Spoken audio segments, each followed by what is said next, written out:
अध्याय 121 कियान्यू, मुझसे पूरी तरह प्यार करो।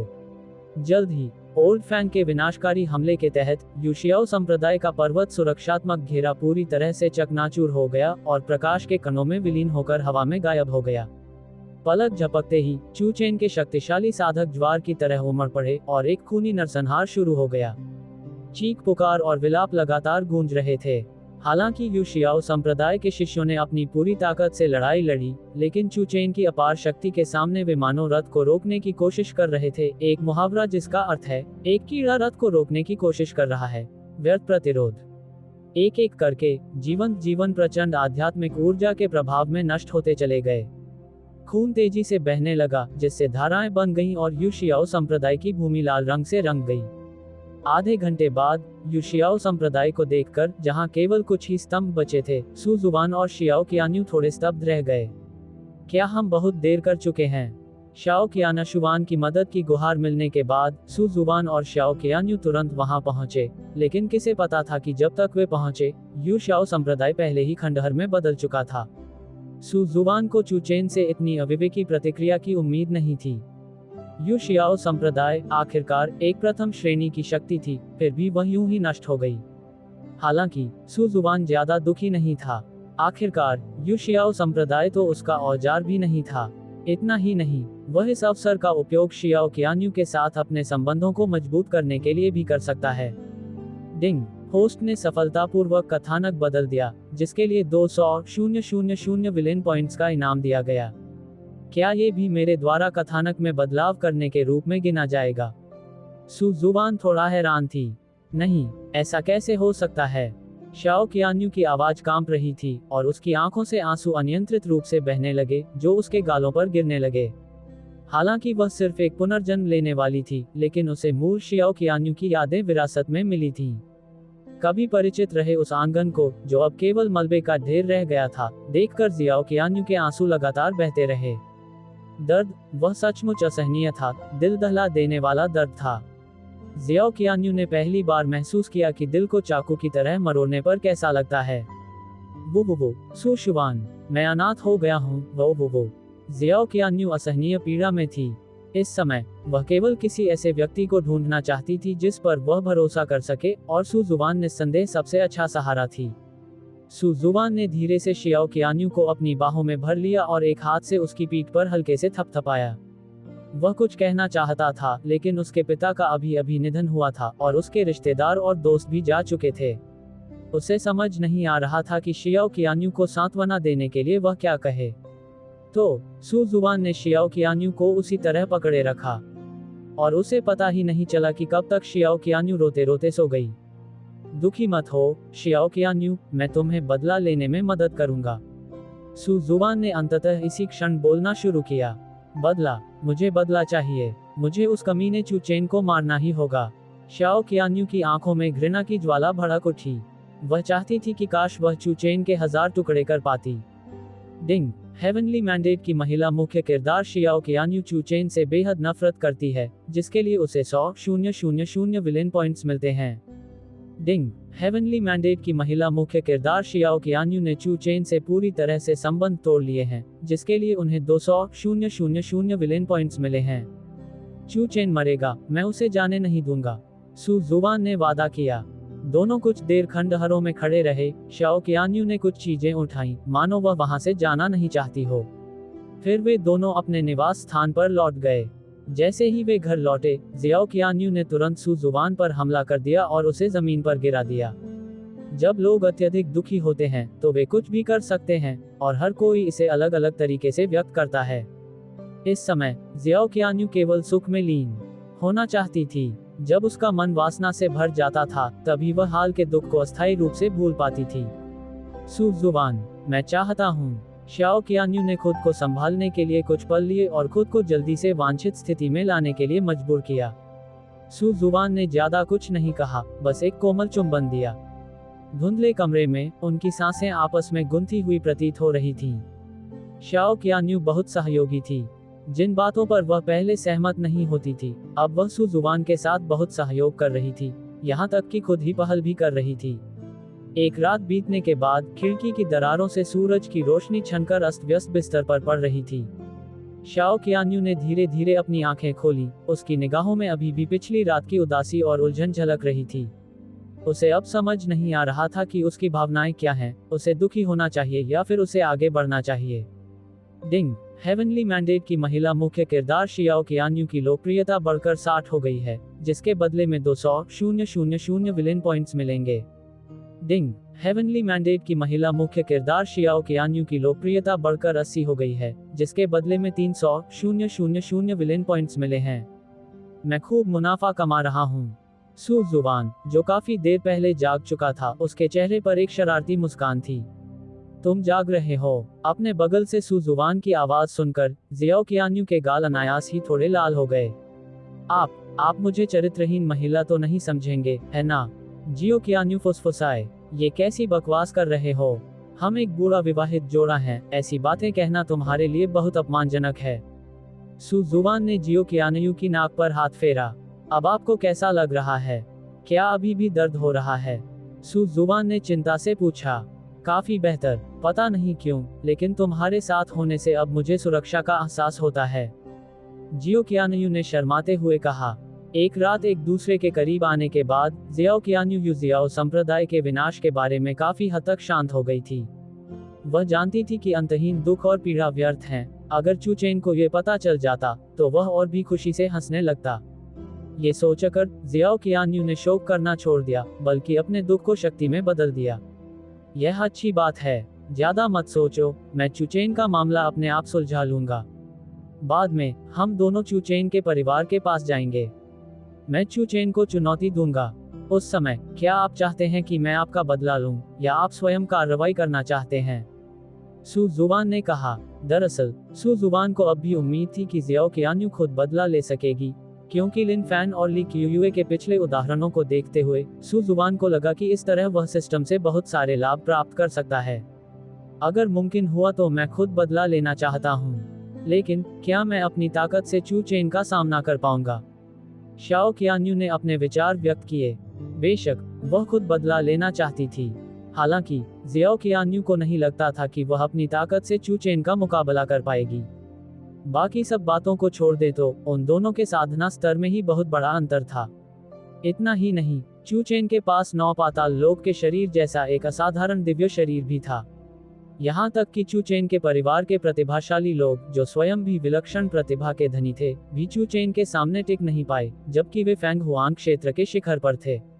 शियाओ कियान्यू तो अभी तक फैंग हुआन क्षेत्र तक भी नहीं पहुंची थी, तो वह चूचेन से कैसे लड़ सकती थी? आपको इसकी चिंता करने की जरूरत नहीं है, मेरे पास अपना तरीका है। चूंकि आपने खुद बदला लेने का फैसला किया है, इसलिए आगे जो भी होगा आपको मेरी बात माननी होगी। कोई दिक्कत नहीं, है ना? सू जुवान ने कहा। ये सुनकर जियाओ कियान्यू ने आज्ञाकारी भाव से सिर हिलाया। बदला लेने के लिए वह किसी भी हद तक जाने को तैयार थी। अच्छा, तो फिर सबसे पहले आपको मुझसे प्यार करना होगा, पूरी तरह से मुझसे प्यार करना होगा। क्या मैं तुमसे प्यार कर बैठूं? तुमसे पूरी तरह प्यार करने का क्या मतलब है?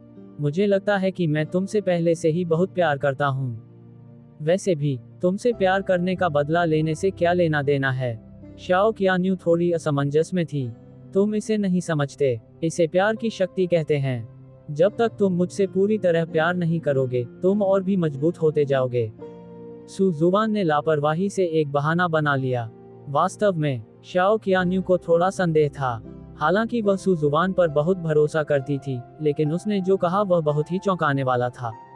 किसी उपन्यास की कहानी जैसी कोई चीज असल दुनिया में कैसे हो सकती है? बिल्कुल सच है। क्या तुम्हें लगता है कि मैं तुमसे झूठ बोलूंगी? अब से तुम मेरे सिवा किसी और चीज के बारे में नहीं सोचोगे। चाहे कुछ भी करो, तुम्हें मेरे बारे में ही सोचना होगा। अपने दिल से सारी बाधाओं को दूर कर दो और अपनी दुनिया में सिर्फ मुझे ही समेट लो। सू जुवान धीरे धीरे उसका मार्गदर्शन करने लगी। मैं कोशिश करूंगा। सू जुवान के निर्देशों का पालन करते हुए जियाओ कियान्यू ने अपनी आंखें बंद कर लीं और उनके साथ बिताए दृश्यों को याद करने लगी। जब उसे उनकी पहली मुलाकात का दृश्य याद आया, तो जियाओ कियान्यू ये देखकर आश्चर्यचकित रह गई कि सू जुवान ने उस समय उसे जिस तरह से धमकी दी थी, वह उसके मन में पूरी तरह से बदल गई थी। उसके मन में बसी सू जुवान अचानक एक दबंग सीईओ में बदल गई थी, जो मामूली असहमति पर भी उससे कुछ न कुछ मांगती रहती थी। जहां तक उसकी बात है, वह फिल्म की मुख्य महिला किरदार की तरह थी, जो उस समय सू जुवान के व्यवहार से अप्रतिरोध्य रूप से आकर्षित थी। उस समय चू लिंगशी ने यही कहा था। अब जियाओ कियान्यू को आखिरकार समझ आ गया कि चू लिंगशी ने उस समय उससे वे शब्द क्यों कहे थे। उस समय जियाओ कियान्यू को यह बेहद ही अपमानजनक लगा था, लेकिन अब उसे एहसास हुआ कि यह बिल्कुल भी अपमानजनक नहीं था, वास्तव में ये बहुत ही वास्तविक था। और जब जियाओ कियान्यू को वे पल याद आए जब सू जुवान ने उसके साथ बिस्तर साझा किया था, तो उसका चेहरा शर्म से लाल हो गया। जल्द ही उसके मस्तिष्क में डोपामाइन का स्राव शुरू हो गया। जल्द ही जियाओ कियान्यू की खुशी एक अलग ही स्तर पर पहुंच गई। इसके बारे में सोचते ही जियाओ कियान्यू सुन्न महसूस करने लगी। आपको कैसा लगता है? सू जुवान ने पाया कि जियाओ कियान्यू की उसके प्रति अनुकूलता तेजी से बढ़ रही थी, जो पहले ही 90 से ऊपर थी और 100 के पूर्ण स्कोर से ज्यादा दूर नहीं थी। मुझे नहीं पता कि यह सही है या नहीं, लेकिन इस समय मेरा मन पूरी तरह से तुम्हारे बारे में सोच रहा है, जियो कियान्यू ने शर्माते हुए कहा। दरअसल एक और बात थी जो उसने सू जुवान को नहीं बताई थी। वह इस समय एक तीव्र इच्छा महसूस कर रही थी। अरे ऐसा है क्या? मुझे देखने दो। अरे मत देखो। अभी भी शर्मीली शाओ कियान्यू ने जल्दी से खुद को ढक लिया। हे, आप कहते हैं कि मत देखो और मैं नहीं देखूंगा। क्या इससे मैं बुरा नहीं दिखूंगा? सू जुवान ने शरारती मुस्कान के साथ शियाओ कियान्यू की कलाई को कसकर पकड़ लिया, जिससे वह खुद को और अधिक ढक न सके। शाओ कियान्यू के गाल पके टमाटरों की तरह जल रहे थे। उसकी आंखों में शर्म और चंचल निंदा का भाव भरा हुआ था। सच में तुम बहुत बुरे हो। अगर तुम ऐसा करते रहे तो मैं तुम्हारे साथ अच्छा व्यवहार नहीं करूंगी। डिंग, मेजबान को बधाई हो, जिन्होंने नायक शियाओ कियान्यू को सफलतापूर्वक पराजित कर दिया। पुरस्कार 1 मिलियन खलनायक अंक। डिंग, शियाओ कियान्यू की लोकप्रियता चरम सीमा पर है। इनाम 500,000 विलेन पॉइंट्स। डिंग, मेजबान को बधाई हो, उन्होंने नियति के नायक शियाओ कियान्यू को सफलतापूर्वक पराजित कर दिया है। चू चेन के भाग्य का मूल्य 50,000 कम हो गया है। पुरस्कार 500,000 खलनायक अंक। डिंग, मेजबान को बधाई हो, उन्होंने ये कौशल हासिल कर लिया है, गोल्डन किडनी फाइटर। डिंग, कथानक को सफलतापूर्वक बदलने के लिए मेजबान को बधाई। इनाम 100,000 खलनायक अंक। डिंग, मेजबान को एक ड्रैगन अंडा प्राप्त करने के लिए बधाई। डिंग, शियाओ कियान्यू की लोकप्रियता चरम सीमा पर पहुंच गई है। अब मेजबान शियाओ कियान्यू के गुण पैनल को संशोधित कर सकता है। जैसा कि नियति द्वारा चुने गए नायक और नियति द्वारा चुनी गई महिला मुख्य पात्र के संयोजन से अपेक्षित था, खलनायक अंक ही मेरे लिए एक प्रमुख क्षेत्र को आगे बढ़ाने के लिए लगभग पर्याप्त हैं। इतना ही नहीं, सू जुवान ने गोल्डन किडनी फाइटर कौशल भी हासिल कर लिया, जिससे उस क्षेत्र में उसकी युद्ध शक्ति 10 गुना बढ़ सकती थी। ठीक है, यह उपयोगी है, लेकिन अत्यधिक नहीं। जहां तक ड्रैगन के अंडे की बात है, ऐसा कहा जाता था कि यह एक असली ड्रैगन को जन्म देने में सक्षम था। तियानक्सुआन महाद्वीप पर ड्रैगन पौराणिक जीव थे और उनसे जुड़ी कोई भी चीज असाधारण थी। इस समय उसके खलनायक अंक भयावह स्तर पर पहुंच चुके थे। भले ही चू चेन के पास असाधारण क्षमताएं हों, फिर भी वह उसे हरा सकता था। 10,000 साल पुराना चू परिवार। चू चेन चांदनी सफेद ब्रोकेड के वस्त्र पहने हुए, लंबे और सीधे कद के साथ, चंदन की मेज के चारों ओर परिवार के कई बुजुर्गों के साथ बैठे हुए, हाल के पारिवारिक मामलों पर चर्चा कर रहे थे। चेना, तुमने हाल ही में शानदार प्रदर्शन किया है, कई तटस्थ ताकतों को परास्त किया है। तुमने ली परिवार के प्रतिभाशाली व्यक्ति को भी हराया, और तुमने एक खदान पर कब्जा कर लिया। तुम सचमुच हमारे चू परिवार के प्रतिभाशाली व्यक्ति हो, तुमने हमारी सारी निराशा दूर कर दी। चू परिवार के उच्च पदस्थ सदस्यों ने बिना किसी संकोच के उनकी प्रशंसा की। ली परिवार भी 10,000 साल पुराना परिवार था। हाल के वर्षों में दोनों परिवारों के बीच लगातार तनाव बना हुआ था। हर 3 दिन में छोटी मोटी झड़पें होती थीं और गंभीर परिस्थितियों में हर 7 दिन में छोटे पैमाने पर युद्ध होते थे। दोनों पक्षों के बीच हमेशा से ही बारी बारी से जीत और हार का सिलसिला चलता रहा था। इस पीढ़ी में चू परिवार में प्रतिभा की कमी थी और चू चेन के उदय तक ली परिवार द्वारा उन्हें दबा दिया गया था। इस बार चू चेन के कार्यों ने ली परिवार के मनोबल को बुरी तरह से गिरा दिया था। उनकी बड़ी मेहनत से तैयार किए गए युवा प्रतिभाशाली को चू चेन ने 10 चालों में ही हरा दिया, वह भी अलग अलग साधना स्तरों के बावजूद। इससे चू परिवार को अपनी कुंठाओं को व्यक्त करने का भरपूर मौका मिला। चाचा जी, आप मेरी बहुत प्रशंसा कर रहे हैं। ये सब तो मुझे भी करना चाहिए, चू चेन ने आत्मविश्वास से कहा। उसे इन बातों की परवाह नहीं थी, उसे सबसे ज्यादा परवाह उस महिला की थी जिसने 3 साल पहले उसे अपमानित किया था, शियाओ qianyu की। उसने यू शियाओ संप्रदाय को नष्ट कर दिया था और शियाओ qianxuan को बंदी बना लिया था, यहाँ तक कि उसने शियाओ qianxuan को यू शियाओ संप्रदाय के विनाश को देखने के लिए भी मजबूर किया था। हालांकि शियाओ qianyu नाम की महिला कभी सामने नहीं आई, यह उनका अनसुलझा मुद्दा था। 3 साल पहले उस विवाह विच्छेद के दौरान उन्होंने जियाओ qianyu को इसकी कीमत चुकाने के लिए एक दिव्य शपथ ली थी। यदि वह ऐसा करने में विफल रहा तो इसका असर उसके भविष्य के साधना कार्यों पर पड़ेगा। इससे तो आंतरिक बुराइयों का भी सामना करना पड़ सकता है। यही एक कारण था कि चू चेन बेसब्री से शियाओ qianyu के ठिकाने की तलाश कर रहा था। हालांकि चू चेन ने शियाओ qianxuan पर कितना भी दबाव डाला, शियाओ qianxuan ने बोलने से इनकार कर दिया। आप तो बहुत ही विनम्र हैं। हमारे चू परिवार के लिए आप जैसे प्रतिभाशाली व्यक्ति का जन्म होना सचमुच 3 जन्मों का आशीर्वाद है। चू परिवार के उच्च पदस्थ सदस्य हंस पड़े। तभी दरवाजे पर दस्तक हुई। दरवाजा खोलने के बाद एक नौकर ने चू चेन को एक पत्र सौंप दिया। युवक स्वामी, बाहर से किसी ने विशेष रूप से अनुरोध किया है कि यह आपको दिया जाए। नौकर ने आदरपूर्वक कहा, खास तौर पर मेरे लिए। चू चेन ने अपनी भौहें उठाईं और पत्र ले लिया। पत्र की सामग्री पढ़ने के बाद चू चेन के हाथ उत्तेजना से अनियंत्रित रूप से कांपने लगे। हा, मिल गई, आखिरकार मिल ही गई। 3 साल, आखिरकार मुझे बदला लेने का मौका मिल गया।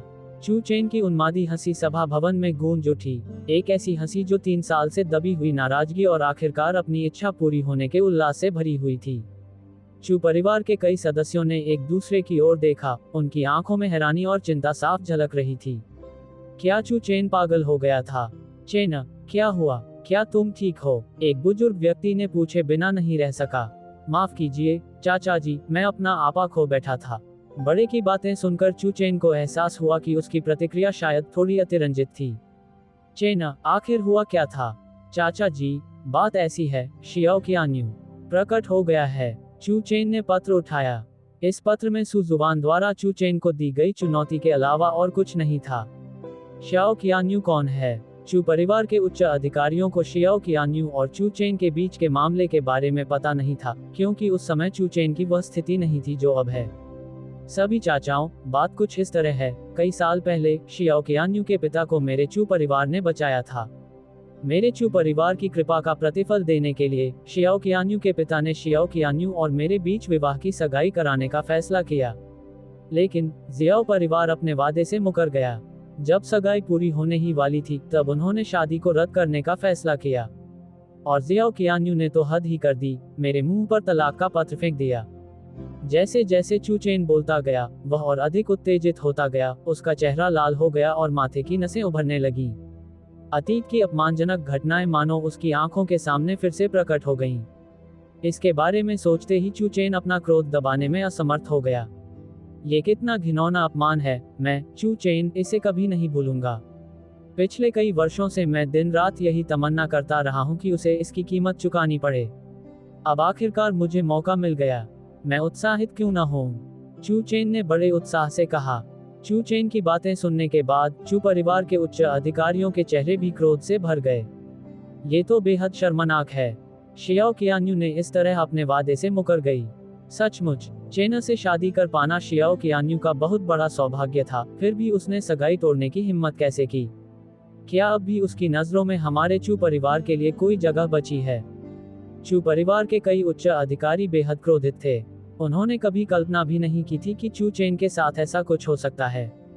चू परिवार के उच्च अधिकारियों के हाव भाव देखकर चू चेन मन ही मन उपहास करने लगा। इनमें से 1-2 लोगों की बातें अब अच्छी लगती हैं, लेकिन मैंने उन्हें उस समय ये कहते हुए क्यों नहीं सुना? ऐसा सिर्फ इसलिए हुआ क्योंकि उसने अब अपनी प्रतिभा का प्रदर्शन कर दिया था, अन्यथा क्या वह अभी भी वही नहीं कर रहा होता जो वह कर रहा था? हालांकि चू चेन चू परिवार के उच्च अधिकारियों के रवैये से नाखुश था, फिर भी उसे भविष्य में उनकी मदद की जरूरत पड़ेगी, इसलिए चू चेन ने ज्यादा कुछ नहीं कहा। आखिरकार जियाओ qianyu को एक शक्तिशाली समर्थक मिल गया था। उसे चुनौती देने वाला व्यक्ति तियानवु पवित्र भूमि से था। माफ कीजिए चाचा जी, मैंने फिर से अपना आपा खो दिया। चू चेन ने खुद को थोड़ा शांत किया। कोई बात नहीं चेना, हम तुम्हारी भावनाओं को समझ सकते हैं। अगर हम होते तो हम भी ऐसा ही करते। अगर आपको किसी भी चीज या मदद की जरूरत हो तो हमारा चू परिवार निश्चित रूप से आपको पूरा समर्थन देगा। चाहे सामने 10,000 साल पुराना कुलीन परिवार हो या 10 महान पवित्र भूमियों में से एक, हमारा चू परिवार नहीं डरेगा। चू परिवार के मुखिया ने दबंग लहजे में कहा। परिवार के मुखिया, सभी चाचाओं, आपका बहुत बहुत धन्यवाद। आपके शब्दों से मुझे राहत मिली है। चू चेन मुस्कुराया। चाचा जी, ये चुनौती तियानवु पवित्र भूमि के सू जुबान ने जारी की है। अब जबकि जियाओ कियान्यू को तियानवु पवित्र भूमि का समर्थन प्राप्त है, मुझे डर है कि चू चेन ने सू जुबान और जियाओ कियान्यू के बीच के संबंध का खुलासा किया। उनके चेहरे पर गंभीरता थी। चू चेन की बातें सुनकर चू परिवार के मुखिया का चेहरा भी गंभीर हो गया। उसके पहले के घमंडी और अजेय रवैये से धोखा मत खाए।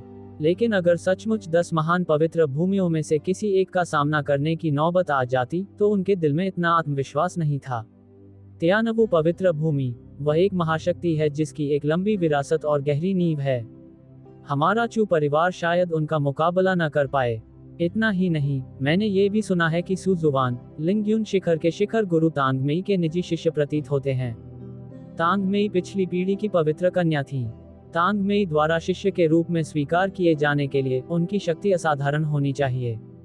एक बुजुर्ग ने चू चेन को 2 बार सोचने के लिए समझाने की कोशिश की। आखिरकार प्रतिद्वंद्वी तियानवु पवित्र भूमि से था। इसके अलावा उनके पास सू जुबान के बारे में ज्यादा जानकारी नहीं थी। उनकी साधना का स्तर और उनके द्वारा अभ्यास की जाने वाली साधना तकनीकें भी अज्ञात थीं। लेकिन चू चेन अलग था। चू चेन एक खुली किताब था। भले ही चू चेन के पास भी अपने तुरुप के पत्ते हों, लेकिन अंततः वही निशाने पर आएगा। बड़े साहब, चिंता मत कीजिए, मैं स्थिति की गंभीरता समझता हूँ, लेकिन ये लड़ाई मेरी गरिमा और मेरे आध्यात्मिक दृढ़ विश्वास से जुड़ी है। मैं कभी पीछे नहीं हटूंगा। भले ही मेरा प्रतिद्वंद्वी तियानवु पवित्र भूमि ही क्यों न हो, मैं पूरी ताकत से लड़ूंगा। चू चेन ने दृढ़ता से कहा। चूंकि आपने अपना मन बना लिया है, इसलिए परिवार स्वाभाविक रूप से आपको पूरा समर्थन देगा। इस निर्णायक युद्ध में अपनी जीत की संभावनाओं को बढ़ाने के लिए आप परिवार के खजाने से कोई भी 3 खजाने चुन सकते हैं। चू परिवार के मुखिया ने कुछ देर सोच विचार करने के बाद अपना फैसला लिया। हालांकि उन्हें इस लड़ाई में जीत का पूरा भरोसा नहीं था, लेकिन यह एक बड़ा जुआ क्यों नहीं हो सकता था। वह 9 पाताल लोक शरीर की शक्ति में विश्वास रखता था। 9 पाताल लोक शरीर के साथ चू चेन अजेय था। अगर चू चेन जीत जाता तो क्या चू परिवार की प्रतिष्ठा में बहुत वृद्धि नहीं होती।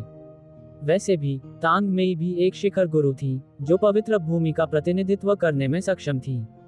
तियानवु पवित्र भूमि के उच्च अधिकारियों को भी इस मामले की जानकारी होनी चाहिए। इसके अलावा सू जुबान महज एक शिखर गुरु का शिष्य था, जबकि चू चेन चू परिवार का विलक्षण प्रतिभावान शिष्य था। यहाँ तक कि उनका दिव्य मार्शल योद्धा काइकुन भी चू चेन को हल्के में चुनौती देने की हिम्मत नहीं करता था। ये सू जुबान सचमुच पागल था। चू परिवार के मुखिया को ये सोचकर गर्व महसूस हो रहा था कि भविष्य में चू चेन द्वारा सू जुबान को कुचल दिया जाएगा और तियानवु पवित्र भूमि को कुछ लाभ छोड़ने के लिए मजबूर होना पड़ेगा। तांगमेई, वो तो बेहद खूबसूरत है। चू परिवार के मुखिया ने अपने होंठ चाटने से खुद को नहीं रोका। ये सुनकर चू चेन का दिल खुशी से भर गया और उसने तुरंत धन्यवाद कहा। धन्यवाद परिवार के मुखिया। हे, आखिरकार मैंने अपना लक्ष्य हासिल कर लिया। चू चेन ने एक दुष्ट मुस्कान दी। चू परिवार के खजाने में ऐसी वस्तुएं थीं जिन्हें महान सम्राट भी पाने की लालसा रखते। अब जबकि उसकी साधना एक गतिरोध पर पहुंच गई थी, चू परिवार का खजाना निश्चित रूप से उसे इस बाधा को पार करने में मदद करेगा। हालांकि चू परिवार के खजाने में प्रवेश करने की शर्तें बेहद सख्त थीं, जिसके लिए भारी योगदान की आवश्यकता होती थी। भले ही वह चू परिवार का युवा मुखिया था, भले ही उसने चू परिवार के लिए ली परिवार के प्रतिभाशाली शिष्य को हरा दिया हो, ये काफी नहीं होगा। बेशक ये सब निश्चित रूप से चू परिवार के उस गुट से संबंधित था जो उसे नापसंद करता था। सू जुबान हो या जियाओ कियान्यू, मुझे जरा भी परवाह नहीं, वे वैसे भी मेरे प्रतिद्वंदी नहीं हैं। सबसे अहम बात है चू परिवार के खजाने से वह एक वस्तु हासिल करना। यही सबसे जरूरी है। चू चेन ने मन ही मन सोचा, अगर वह उस वस्तु को प्राप्त कर लेता है तो उसके 9 नेदर हेल बॉडी का दूसरा अपग्रेड होगा, जिससे एक नया फंक्शन अनलॉक हो जाएगा। हे शिखर गुरु के शिष्य, तुम किस तरह के निकम्मे हो। मैं तुम्हारे दिव्य मार्शल पवित्र बालक को भी महत्व नहीं देता, तो मैं तुमसे क्यों डरूं। मेरे सामने चू चेन, तुम अंततः पैरों तले रौंदे जाओगे। शाओ कियान्यू, शाओ कियान्यू, मुझे लगा था कि तुम एक समझदार महिला हो जो स्वर्गीय मार्शल होली चाइल्ड से मदद मांगेगी। मुझे उम्मीद नहीं थी कि एकमात्र शिखर गुरु का शिष्य मुझसे निपटने के लिए काफी होगा। मैं कितना मूर्ख था, चू चेन ने उपहास किया। उद्धरण चिन्ह। क्या चुनौती पत्र भेजा जा चुका है? सू जुवान ने पैर मोड़कर टेलीपैथी के माध्यम से पूछा। मास्टर, आपकी हिदायतों के मुताबिक चू परिवार को चुनौती पत्र भेज दिया गया है और यह आपके और सुश्री कियान्यू के नाम से भेजा गया है। उनके अधीनस्थ ने आदरपूर्वक उत्तर दिया। ठीक है, तो क्या चू चेन ने इसे स्वीकार कर लिया? सू जुवान ने दोबारा पूछा। उन्होंने इसे स्वीकार कर लिया है। अच्छी बात है। इसके साथ ही सू जुवान ने अपना टेलीपैथिक संचार बंद कर दिया।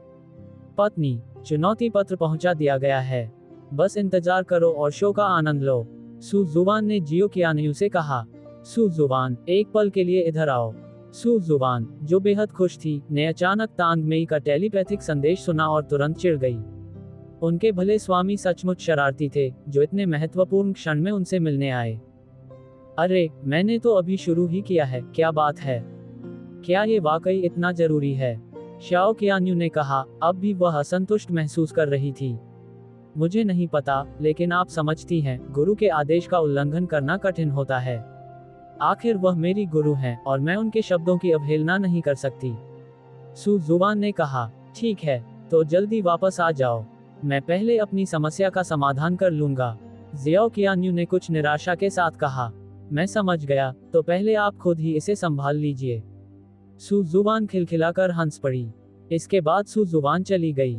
सू जुवान को जाते हुए देखकर जियाओ कियान्यू ने उसे गुस्से भरी नजर से देखा। ये बदमाश उसे इतना परेशान करने के बाद बस एक इशारे से चला गया। हालांकि जियाओ कियान्यू भी बहुत खुश थी, क्योंकि पिछले कुछ दिनों से सू जुवान लगातार उसके साथ थी और अन्य महिलाओं ने कमोबेश कुछ शिकायतें व्यक्त की थीं। ये जानकर जियाओ कियान्यू को तुरंत खुशी का अनुभव हुआ। गुरुजी, मैं सू जुवान हूँ। तांग मेई के घर पहुंचकर सू जुवान ने विनम्रतापूर्वक दरवाजा खटखटाया। हालांकि तांग मेई ने कोई जवाब नहीं दिया। गुरुजी, अगर आप नहीं बोलेंगे तो मैं अंदर आ जाऊंगा, सू जुवान ने शरारती मुस्कान के साथ कहा, फिर सीधे दरवाजा खोल दिया, जिसमें आश्चर्यजनक रूप से कोई प्रतिबंध नहीं था। तांग मेई के कमरे में प्रवेश करते ही सू जुवान ने देखा कि वह साधना कर रही थी और उसकी पीठ सू जुवान की ओर थी। इस क्षण सू जुवान को मानो पहले भी ऐसा हो चुका है। गुरुजी, क्या आपको मुझसे कोई काम करवाना है? सू जुवान तांग मेई के पीछे से आए और उसे गले लगा लिया। इस घटना के बाद सू जुवान स्पष्ट रूप से तांग मेई के चेहरे की लाली को महसूस कर सकती थी। हे, सू जुवान के सवाल का सामना करते हुए तांग मेई ने कुछ नहीं कहा, बस 2 बार ठंडी सांस ली। क्या हुआ, गुरुजी? जैसे ही सू जुवान बोलने लगा, उसके हाथ बेचैन होने लगे और तांग मेई का चेहरा तुरंत लाल हो गया। चले जाओ, तुम बुरे आदमी हो। तांग मेई ने सू जुवान के हाथों को धीरे से दूर धकेल दिया और उसे आगे बढ़ने से रोक दिया। ये देखकर सू जुवान को गुस्सा नहीं आया, उसने बस तांग मेई की निगाहों में देखा। गुरुजी, आप बहुत क्रोधित लग रहे हैं। क्या मैंने कुछ ऐसा किया जिससे आप नाराज हो गए? सू जुवान खिलखिलाकर हंस पड़ी। तांग मेई काफी बूढ़ी थी, कम से कम कई 100 साल की, फिर भी उनका व्यवहार एक युवा लड़की जैसा था। हालांकि सू जुवान इस दिखावे के झांसे में आ गई। अच्छा हुआ कि तुम्हें थोड़ी अक्ल आ गई। अगर तुम्हें पता ही है तो मुझसे मिलने क्यों नहीं आए? तुम उन औरतों के साथ मौज मस्ती कर रहे थे, तांग मेई ने गुस्से से कहा। उन्होंने पहले ही स्पष्ट रूप से सहमति जताई थी कि वह समय समय पर उससे मिलने आएगा, लेकिन कई दिन बीत चुके थे और सू जुवान घर पर ही बैठी थी, बाहर नहीं निकली थी। जब भी तांग मेई चुपके से कमरे से आने वाले शोर को सुनती, तो उसका दिल भी उसके साथ कांप उठता था। ये चीजें स्पष्ट रूप से उसकी थीं, लेकिन सू जुवान ने ऐसा बिल्कुल नहीं किया। अंततः तांग मेई से और बर्दाश्त नहीं हुआ। सू जुवान से बदला लेने के लिए उसने उसे सीधे तब बुलाया जब वह सबसे खुश था और उसने उसे खुद को छूने भी नहीं दिया। गुरुजी, क्या आपको जलन हो रही है? सू जुवान ने शरारती मुस्कान के साथ कहा। सही जगह पर चोट लगने से तांग मेई तुरंत थोड़ी असहज दिखी, लेकिन उन्होंने इसे जबरदस्ती सहन किया। तुम क्या सोच रहे हो? मैं कैसे ईर्ष्या कर सकता हूँ? तुम्हारे गुरु होने के नाते मैं बस इतना कहना चाहता हूँ कि थोड़ा संयम बरतो। सारा दिन स्त्रियों के साथ मौज मस्ती में मत बिताओ। इस बारे में ध्यान से सोचो। इस दौरान शियाओ कियान्यू के साथ रहने के अलावा क्या तुमने साधना पर भी ध्यान दिया है? श्याओ कियान्यू को आत्मा अवशोषण कला नहीं आती। उसके साथ हर समय साधना करने का क्या फायदा? कियान्यू के साथ रहना बेहतर है या किसी और के साथ? जैसे जैसे तांग मेई बोलती गई, उसकी शर्मिंदगी बढ़ती गई। गुरुजी, मुझे क्षमा करें। मेरे हृदय में आप एक अद्वितीय हस्ती हैं, मैं आपकी परवाह कैसे नहीं कर सकता। सु जुवान ने इस मौके का फायदा उठाकर तांग मेई को गले लगा लिया। तांग मेई अभी भी गुस्से में थी और उसने संघर्ष करने की कोशिश की, लेकिन सु जुवान अनुभवी थी। एक ही झटके में तांग मेई पिचकी हुई गेंद की तरह बेजान हो गई और सु जुवान की छाती पर गिर पड़ी। मुझे छोड़ दो, मैं तुम्हारा गुरु हूँ। क्या तुम्हें पता है कि तुम अभी क्या कर रहे हो? हे नालायक शिष्य। तांग मेई बहुत गुस्से में थी। जब सु जुवान यहाँ आई थी तो उसने मन ही मन सोचा था कि वह सु जुवान को सबक सिखाएगी, लेकिन किसने सोचा होगा कि वह सु जुवान द्वारा बिछाए गए जाल में फंस जाएगी। इससे तांग मेई क्रोधित और निराश दोनों हो गई। अनादरीधारी शिष्य, जल्दी से छोड़ दो। क्या तुम चाहते हो कि दुनिया में हर कोई जाने कि तुम इस समय क्या कर रहे हो? तांग मेई चाहे कुछ भी कह दे, सु जुवान उसे छोड़ने को तैयार नहीं थी। गुरुजी, आप क्या कह रहे हैं? मुझे क्यों छोड़ना चाहिए? आपने मुझे अस्वीकार नहीं किया है। सु जुवान खिलखिलाकर हंस पड़ी। तुम बकवास कर रहे हो। मैंने तुम्हें साफ साफ कहा था कि छोड़ दो। क्या ये तुम्हें अस्वीकार करना नहीं है? तुम जानबूझकर ऐसा कर रहे हो, है ना?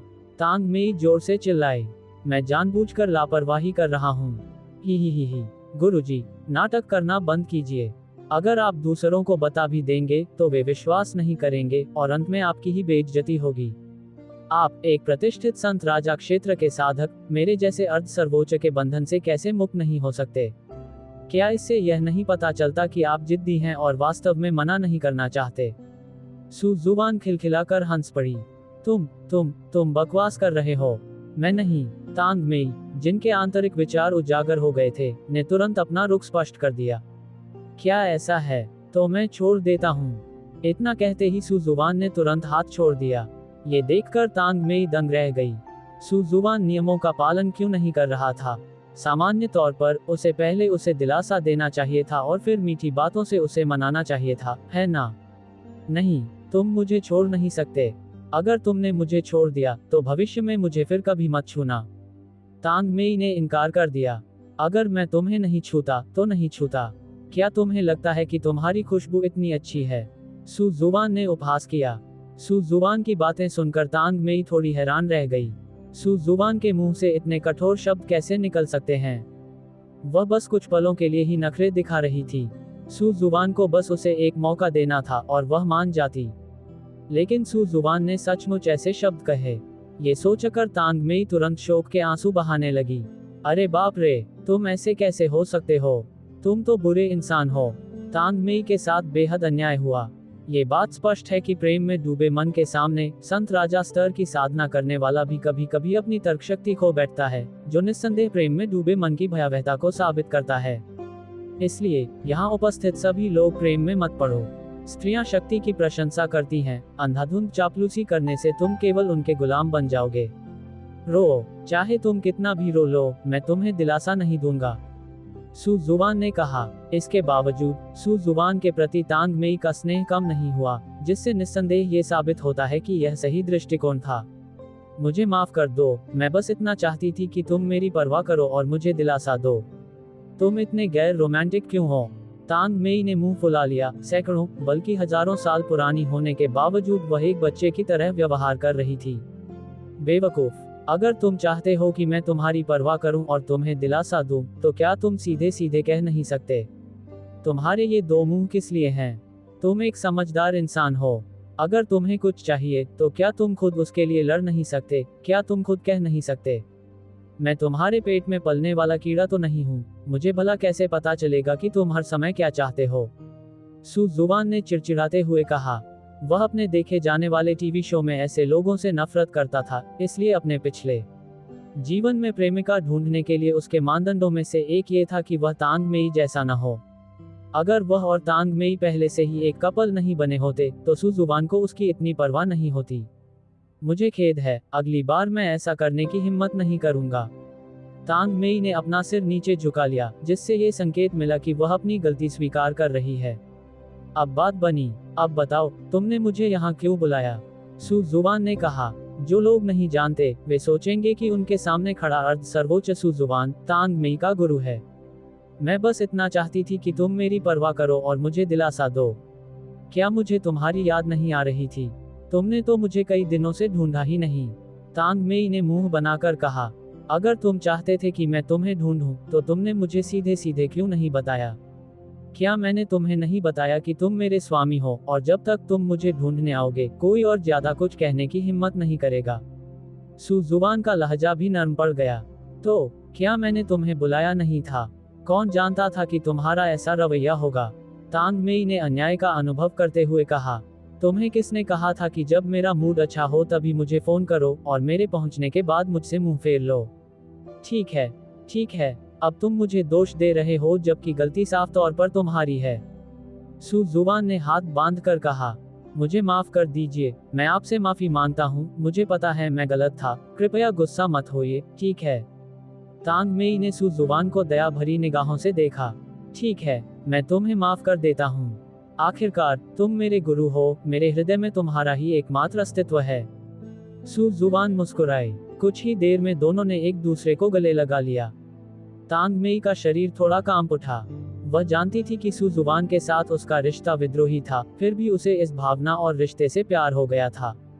कितना बुरा आदमी है, तांग मेई ने मन ही मन सोचा। कुछ घंटों बाद तांग मेई एक बिल्ली के बच्चे की तरह सू जुबान की बाहों में सिमट गई, अविश्वसनीय रूप से शांत और विनम्र। साथ ही उसके प्रति उसकी अनुकूलता भी 95 तक पहुंच गई, जो 100 के पूर्ण अंक से बहुत दूर नहीं है। क्या अब आप खुश हैं? संतुष्ट हैं? सू जुबान मुस्कुराई। तुमने ऐसा सवाल पूछकर बहुत बड़ी गलती की। मैं तो बिल्कुल संतुष्ट हूँ। तुम्हारी ताकत तो वाकई बहुत बड़ी है। तांग मेई का चेहरा लाल हो गया। हे, तो मैं आपसे पूछता हूँ, आपके पास पहले जो मरा हुआ आदमी था, उसकी तुलना में कौन अधिक शक्तिशाली है? सू जुबान के मन में एक शरारती विचार उत्पन्न हुआ। तुम इतने बुरे क्यों हो? ऐसा सवाल क्यों पूछते हो? ये तो मृतकों को भी अपमानित करने वाला सवाल है। हालांकि तांग मेई ने सीधे तौर पर जवाब नहीं दिया, लेकिन उसके शब्दों से सू जुबान को निस्संदेह पहले से ही जवाब पता था। मुझे इन सब बातों की परवाह नहीं है। अगर तुम जवाब नहीं दोगे तो मैं अब से तुम्हें नजरअंदाज कर दूंगा। सू जुबान ने धमकी दी। नहीं, मुझे वो नहीं चाहिए। तांग मेई ने जल्दी से सू जुबान को गले लगा लिया। उसे डर था कि वह भाग जाएगा। तो फिर जल्दी से कह क्यों नहीं देते? सच में, क्या तुम्हें पूछने की भी जरूरत है?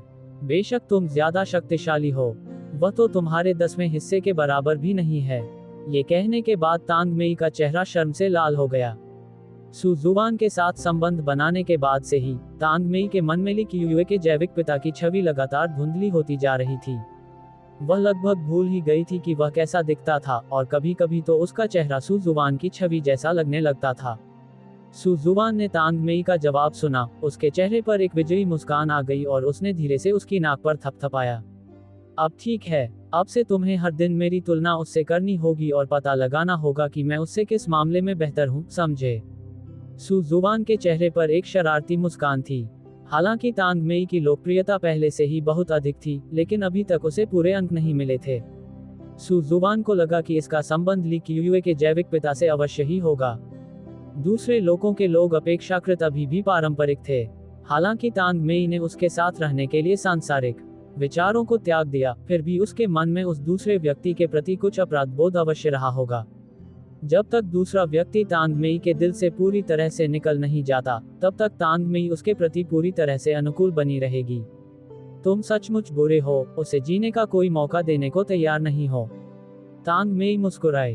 बिल्कुल नहीं। एक पुरुष होने के नाते मैं नहीं चाहता कि मेरी प्रेमिका के दिल में किसी और के लिए प्यार बसा रहे। भले ही वह व्यक्ति मर चुका हो और काफी समय से मरा हुआ हो, फिर भी यह स्वीकार्य नहीं है। सू जुबान ने दबंग लहजे में कहा, ठीक है, मैं सचमुच तुमसे हार गया हूँ, मैं तुम्हारे आदेश का पालन करूंगा। इस समय तांग मेई पूरी तरह से सू जुबान के वश में थी। वह सू जुबान की हर बात मानती थी। मुझे पता है कि आपके मन में हमारे रिश्ते को लेकर अभी भी कुछ शंकाएं हैं, लेकिन कोई बात नहीं, वे जल्द ही पूरी तरह से दूर हो जाएंगी। और गुरुजी, मुझे लगता है कि आप भी यह जानने के लिए बहुत उत्सुक होंगे कि उस समय उनकी मृत्यु क्यों हुई थी, है ना? सू जुबान ने कहा, क्या आपको उस समय हुई घटनाओं के बारे में कुछ पता है? तांग मेई ने दबाव डाला। उस समय ली क्यूयुए के जैविक पिता रहस्यमय तरीके से गायब हो गए थे। अगर उनकी आत्मा का दीपक न बुझा होता तो तांग मेई को पता ही नहीं चलता कि उनकी मृत्यु हो गई है। इसके अलावा दूसरे पक्ष के तरीके बेहद चालाक थे, यहाँ तक कि स्वयं प्रभु भी गए लेकिन उसे पकड़ नहीं सके। यह मामला तांग मेई के दिल में एक गांठ बन गया था जिसे वह हर हाल में सुलझाना चाहती थी। अगर इसका समाधान नहीं हो सका तो उसके दिल में हमेशा एक गांठ बनी रहेगी, और जब भी वह इस मामले के बारे में सोचेगी तो हरे रंग की टोपी पहने उस आदमी की छवि उसके सामने आ जाएगी। मुझे तो बस संयोग से पता चला, यह मामला तो बिल्कुल ही संयोग है। सु जुवान ने तांग मेई को लुओ होंगई और पिछली पीढ़ी के स्वर्गीय मार्शल होली चाइल्ड के बारे में सब कुछ बताया। सु जुवान के विवरण को सुनकर तांग मेई ने गुस्से में आकर अपने सामने रखी मेज पर मुक्का मारा और उसे तोड़ दिया। अच्छा, इतने सालों बाद आखिरकार मुझे पता चल ही गया। तो यह नेक काम हाओयुए संप्रदाय ने किया था। तांग मेई की आंखें लाल हो गई थी, उसके चारों ओर आध्यात्मिक ऊर्जा का प्रवाह उमड़ रहा था और हवा में एक शक्तिशाली दबाव व्याप्त था, मानो पूरे कमरे की हवा जम गई हो। उस समय जब वह गर्भवती थी, उस आदमी के आत्मा के दीपक के बुझ जाने के बारे में जानने के बाद वह लगभग बेहोश हो गई थी। उनकी शादी को कितना समय हुआ था? उनके पति की मृत्यु से लगभग 3 दिन पहले। इतने सालों तक अनगिनत लोग उसके शरीर पर मोहित होते रहे, लेकिन तांग मेई ने कभी उन्हें अपनी ओर आकर्षित नहीं किया। ये सब इसी मामले की वजह से हुआ।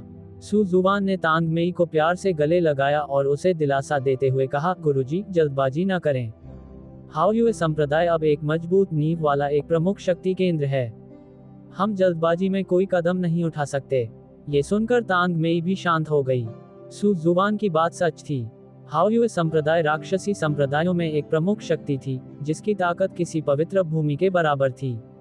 भले ही विभिन्न ताकतें एकजुट होकर इसे घेरने और दबाने की कोशिश करें, हाओयुए संप्रदाय फिर भी मजबूती से खड़ा रहेगा। इसकी नींव अकल्पनीय है। अफसोस, मुझे कभी उम्मीद नहीं थी कि अंतिम अपराधी हाओयुए संप्रदाय होगा। तांग मेई ने आह भरी। गुरुजी, आपको इतना दुखी होने की जरूरत नहीं है। मेरे रहते हुए हाओयुए संप्रदाय ज्यादा समय तक नहीं टिक पाएगा। सु जुवान ने मुस्कुराते हुए कहा। लिन फैंग को हाओयुए संप्रदाय को खत्म करने में केवल कुछ ही साल लगे, और उस दौरान हाओयुए संप्रदाय ने एक बड़ी घटना का अनुभव किया था। ये कहा जा सकता है कि इसी महत्वपूर्ण घटना के कारण अंततः हाओयुए संप्रदाय का पतन हुआ। हम तुम्हारी प्रतिभा और ताकत के साथ, इसमें ज्यादा समय नहीं लगेगा। तांग मेई सु जुवान के आलिंगन में झुक गई। ओह हाँ सु जुवान, मैंने पहले सुना था कि तुमने चू परिवार को चुनौती पत्र भेजा था, चू परिवार की दिव्य प्रतिभा को चुनौती देने के लिए। क्या चल रहा है? सु जुवान के साथ रिश्ते में आने के बाद से तांग मेई मूल रूप से उसकी हर हरकत पर नजर रख रही थी। तांग मेई को स्वाभाविक रूप से इस बात की जानकारी थी कि सु जुवान ने चू चेन को चुनौती पत्र भेजा था। यह मामला बहुत लंबा है।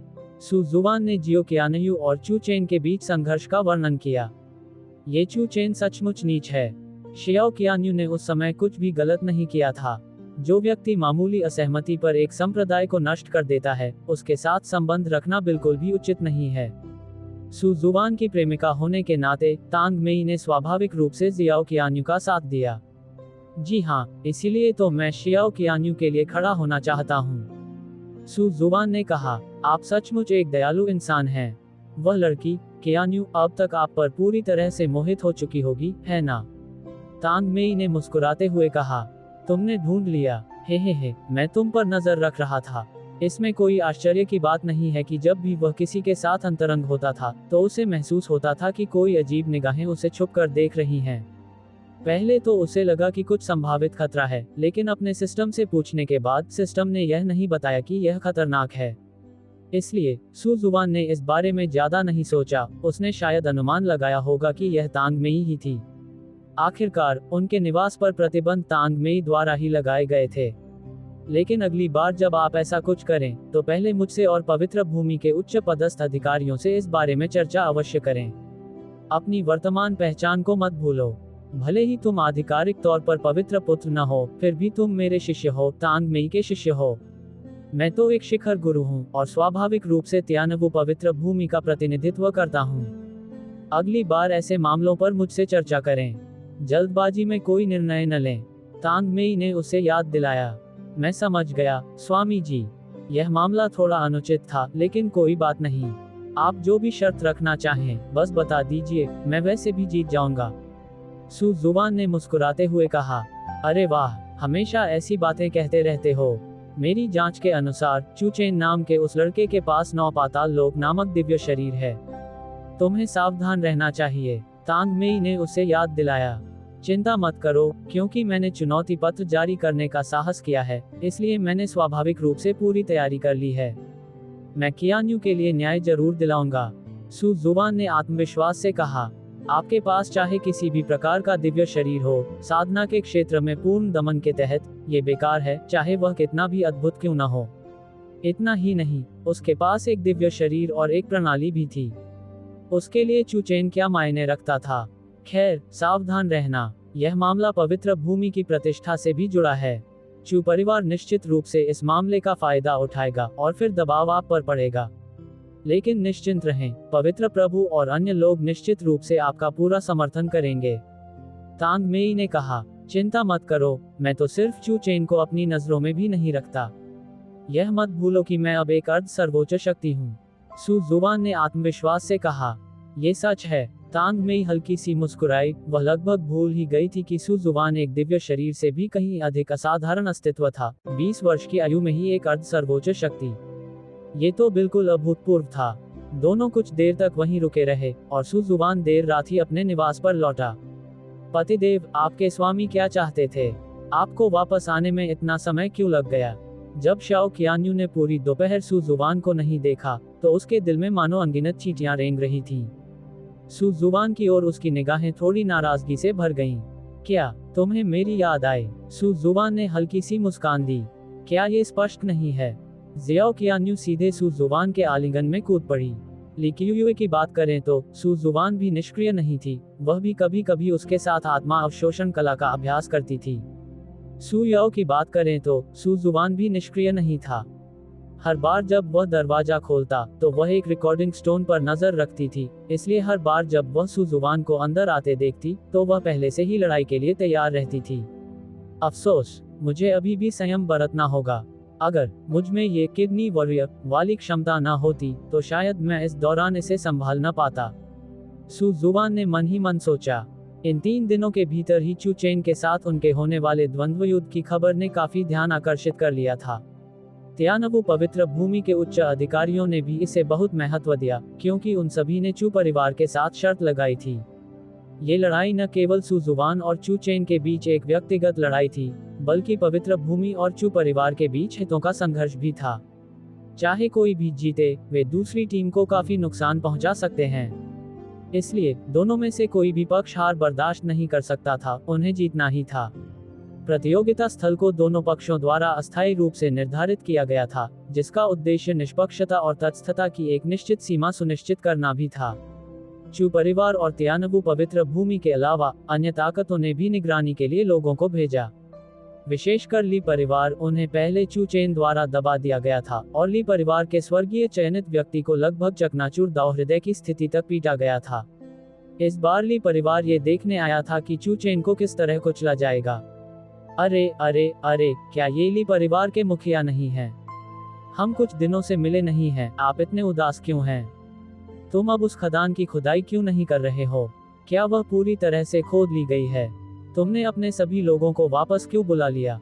चू परिवार के मुखिया ने ली परिवार के मुखिया को देखा और तुरंत उत्साहपूर्वक उनका अभिवादन करने के लिए आगे बढ़े, मानो वे एक ऐसे तुच्छ व्यक्ति हो जिन्होंने अपनी महत्वाकांक्षा पूरी कर ली हो। ली परिवार के मुखिया ने गुस्से से दांत पीसते हुए मन ही मन कामना की कि काश वह दूसरे पक्ष को बुरी तरह पीट पाता। हालांकि कौशल में वे हीन थे, इसलिए उन्हें फिलहाल इसे सहन करना पड़ा। अब भी हंफ कर रही हूँ। मुझे विश्वास नहीं हो रहा कि ली परिवार का मुखिया असल में एक तसुंडेरे है। चू परिवार का मुखिया मानो इस बात को और भी ज्यादा जता रहा था। मुझे नहीं पता कि ये आवारा कुत्ते कहाँ से आ गए, कभी कभी फेंका हुआ मल खा लेते हैं और फिर जोर जोर से भौंकने लगते हैं। इस तरह उकसाए जाने पर भले ही ली परिवार इसे सहन कर सकता था, लेकिन वे इसे और बर्दाश्त नहीं कर सके और तुरंत पलटवार किया। वो घबरा गया है, वो घबरा गया है। हा हा हा हा हा। अपना लक्ष्य हासिल होते देख चू परिवार के मुखिया को पता चल गया कि कब रुकना है और उन्होंने दूसरे पक्ष से आगे कोई झगड़ा नहीं किया। बूढ़े चू, इतनी जल्दी खुश मत हो जाओ। आज घमंड करने का समय नहीं है। बस देखते रहो कि बाद में तियानवु पवित्र भूमि के लोग तुम्हारे चू चेन को घुटनों पर गिराकर दया की भीख कैसे मंगवाएंगे। ली परिवार के मुखिया ने ठंडी सांस ली। बूढ़ी ली, इतना जिद्दी मत बनो। बाद में जब मेरी चेन तियानवु पवित्र भूमि के उस लड़के को बुरी तरह पीटेगी, तो तुम डर के मारे अपनी पैंट गीली करने की हिम्मत मत करना। चू परिवार के मुखिया ने तिरस्कार से भरे चेहरे के साथ कहा। दोनों के बीच चल रही बहस के बीच ही ये द्वंद्व युद्ध शुरू होने वाला था। पतिदेव, सावधान रहें। सभी महिलाएं सू जुबान को लेकर बहुत चिंतित थीं। उन्हें डर था कि कहीं उसे चोट न लग जाए। चिंता मत करो, मैं इसे आसानी से हल कर लूंगा। सू जुबान मुस्कुराए। अपने भाषण के बाद सू जुबान मंच पर चढ़ गईं। इस समय सू जुबान ने सफेद वस्त्र धारण कर रखा था। उसकी बाहें तलवार जैसी और आंखें तारों जैसी थी। उसका कद लंबा और सीधा था और उससे एक प्रभावशाली आभा निकल रही थी, जिससे मंच के नीचे मौजूद कई महिला साधिकाएं दबी आवाज में विस्मय व्यक्त करने लगीं। वह कितना सुंदर है। मुझे उम्मीद नहीं थी कि तियानवु पवित्र भूमि में इतना सुंदर युवक होगा। उसका नाम क्या है? हे भगवान, हमारे पवित्र देश में इतना सुंदर युवक कब प्रकट हुआ? मुझे तो इसकी कोई झलक ही नहीं दिख रही। ये कहना जरूरी है कि सू जुबान ने अपने व्यवहार पर पूरी तरह से नियंत्रण रखा हुआ था, जिससे चू चेन पूरी तरह से पीछे रह गया। ये देखकर ली परिवार के मुखिया ने घमंडी मुस्कान के साथ चू परिवार के मुखिया से कहा, बूढ़े चू, क्या आपने देखा? आपके चू चेन की इस जर्जर शक्ल के सामने वह कैसे टिक पाएगा? मुझे लगता है इस मुकाबले में चू चेन 10 चालों के भीतर ही हार जाएगा। हे, मुझे नहीं पता कि चू चेन हारेगा या नहीं, लेकिन किसी और का चुना हुआ व्यक्ति तो निश्चित रूप से हार गया। चू परिवार के मुखिया ने उपहास किया। फिर चू चेन के प्रकट होने की बारी आई। सू जुबान की तुलना में उसका रूप रंग बहुत ही साधारण लग रहा था। दिखने में साधारण, स्वभाव में साधारण, चू चेन सिर से लेकर पैर तक साधारणता का परिचय देता था। हालांकि ऐसा साधारण युवक वास्तव में सहस्राब्दी पुराने चू परिवार का सबसे प्रतिभाशाली व्यक्ति था। तुम सू जुबान हो, तुमने ही चुनौती दी थी। चू चेन ने सबसे पहले बात की। जी हाँ, मैं ही हूँ। सू जुबान बहुत ही विनम्र थी।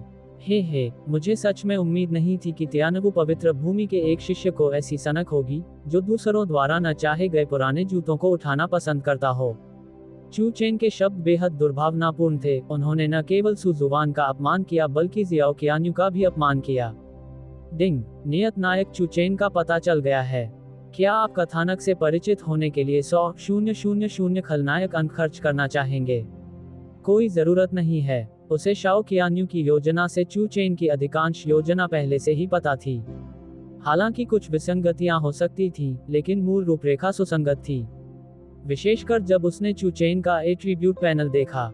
नाम चू चेन, आयु 22 वर्ष, क्षेत्र फैंग हुआन क्षेत्र, प्रारंभिक चरण स्नेह -10, शारीरिक बनावट 9 नेदर हेल बॉडी, साधना विधि 9 निम्न स्तर के राक्षसी शास्त्र स्वर्ग श्रेणी, कौशल मध्यम स्तर की खतरे की पहचान, तोड़ना और पुनर्निर्माण करना, नियति का नायक हेलो, भाग्य मूल्य 500,000, शेष भाग्य मूल्य 450,000, माप शौक खेती मेंगडे। जैसे जैसे मूल्यांकन कौशल में सुधार हुआ, सू जुबान अधिक से अधिक जानकारी की जांच करने में सक्षम हो गई, यहाँ तक कि माप जैसी निजी चीजों की भी। बेशक चू चेन एक पुरुष था, इसलिए भले ही सू जुबान को उसके माप पता होते, उसे कोई आपत्ति नहीं होती।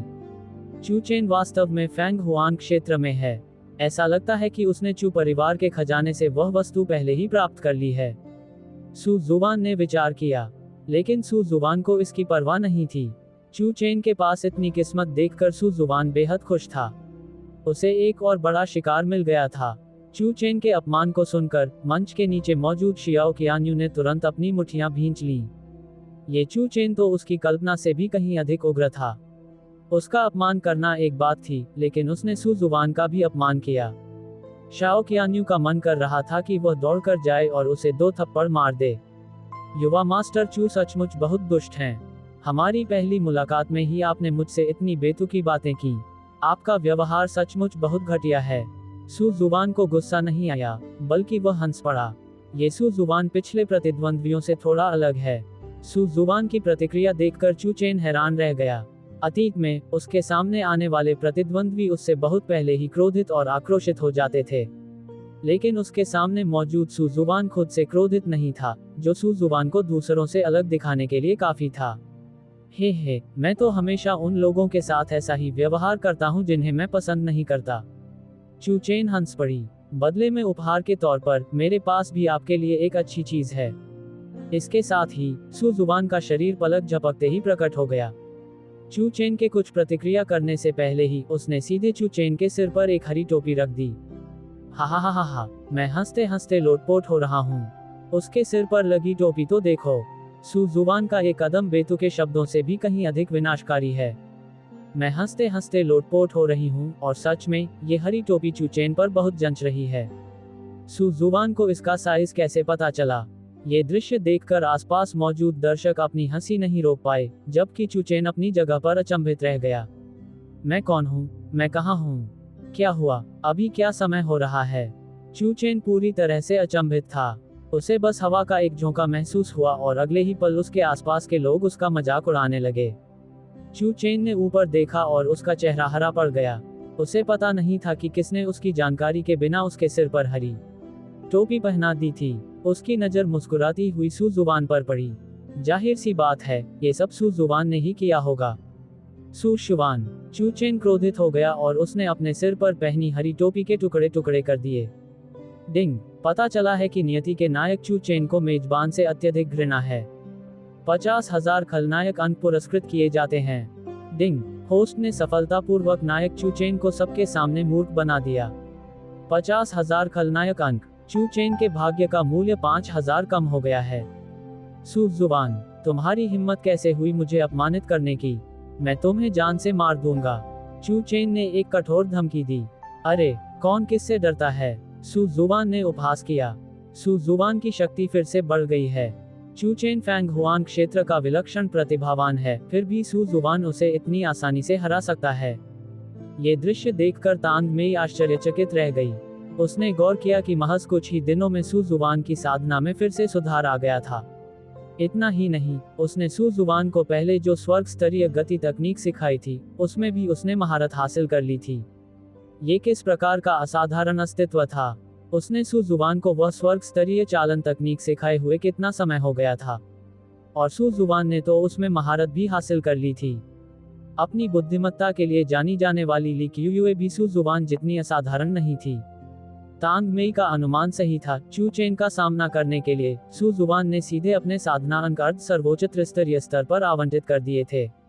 इतना ही नहीं, उसने पहले से अर्जित गेल फैंटम आर्ट में भी अंक आवंटित किए थे, जिससे वह उसमें निपुणता हासिल कर चुका था।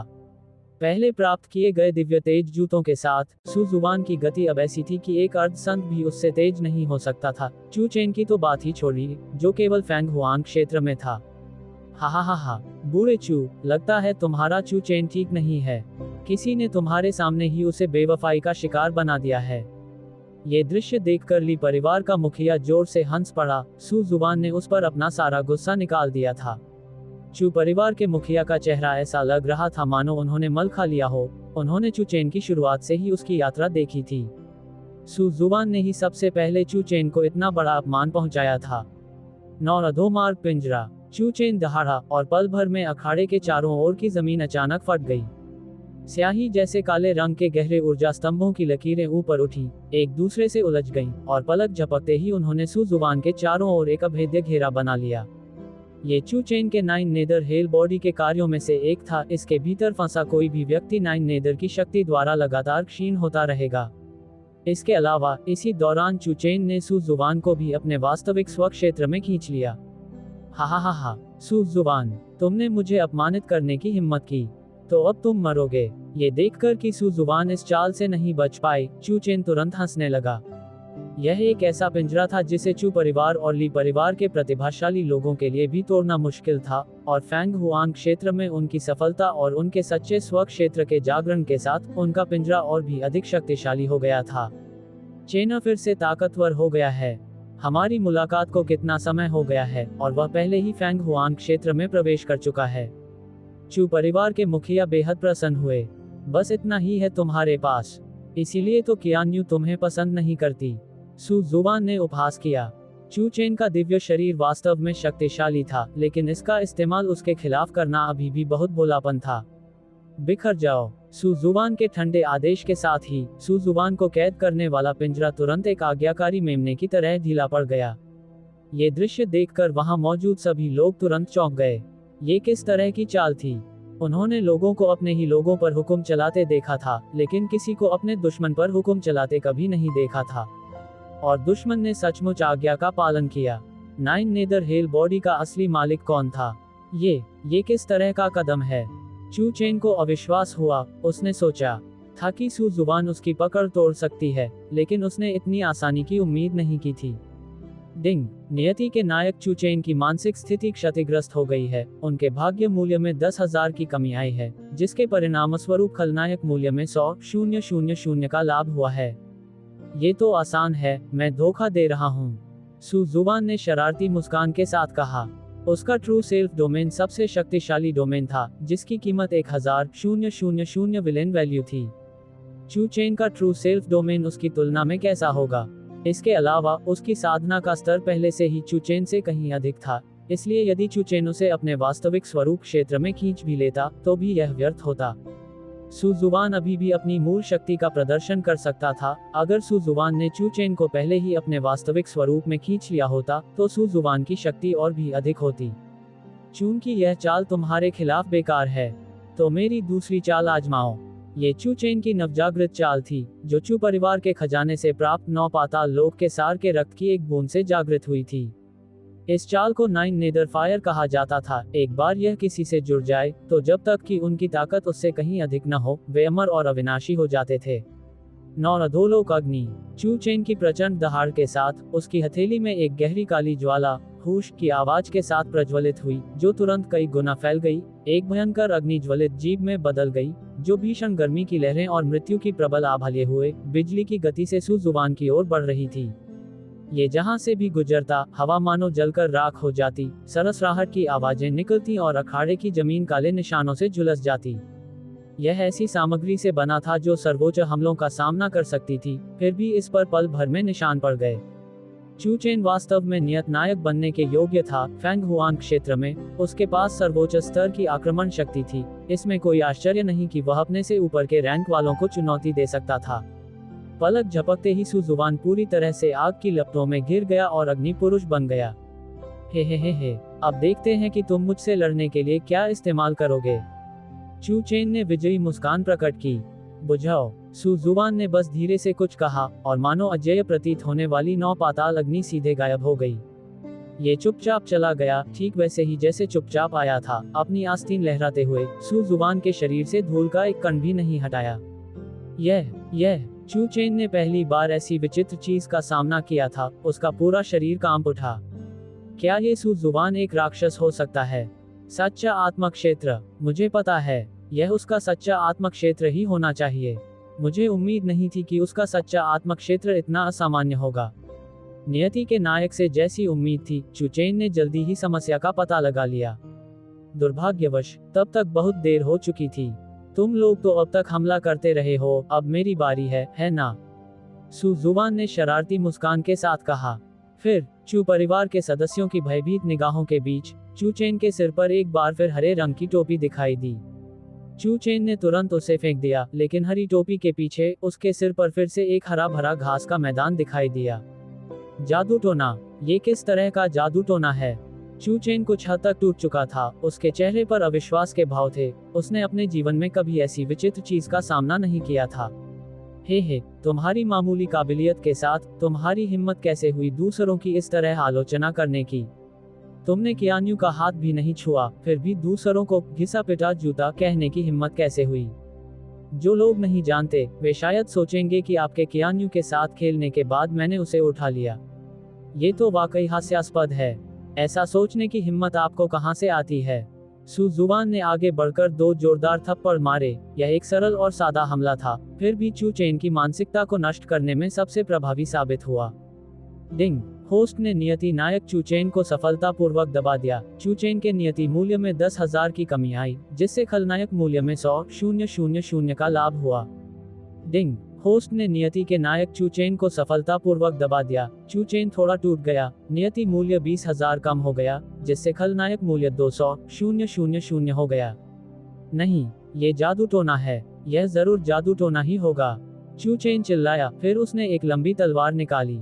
यह एक दिव्य हथियार था जो उसने उसी दिन चू परिवार के खजाने से प्राप्त किया था और इसकी श्रेणी स्वर्ग शिखर स्तर तक पहुंच चुकी थी। इस तलवार का नाम भ्रम को पराजित करने वाली तलवार रखा गया था, जो सभी भ्रमों और मायाजालों को भेदने में माहिर थी, जिससे दुश्मन के छल कपट के तरीके और भ्रामक चालें पूरी तरह से उजागर हो जाती थीं। चू चेन को इस बात का गहरा संदेह था कि उसके सामने जो कुछ भी हुआ वह सू जुबान द्वारा उसे भ्रमित करने के लिए किसी प्रकार के जादू का प्रयोग करने के कारण हुआ था। चू चेन ने अपने शरीर की सारी आध्यात्मिक ऊर्जा को इकट्ठा किया और तलवार से वार किया, लेकिन उसे आश्चर्य हुआ कि सू जुबान पूरी तरह से सुरक्षित थी। यह क्या बदतमीजी है, चू चेन ने तुरंत उस सदमे को भुला दिया। अगले ही पल सू जुबान ने मौका पाकर हमला कर दिया।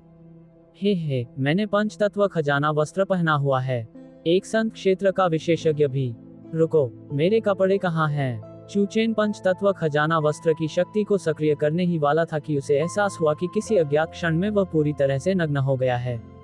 हा, ये इतना छोटा क्यों है? असंभव, असंभव, क्या ऐसा हो सकता है कि चू चेन वास्तव में एक खूबसूरत लड़की हो? असंभव, ये तो बहुत ही घिनौना होगा। हा।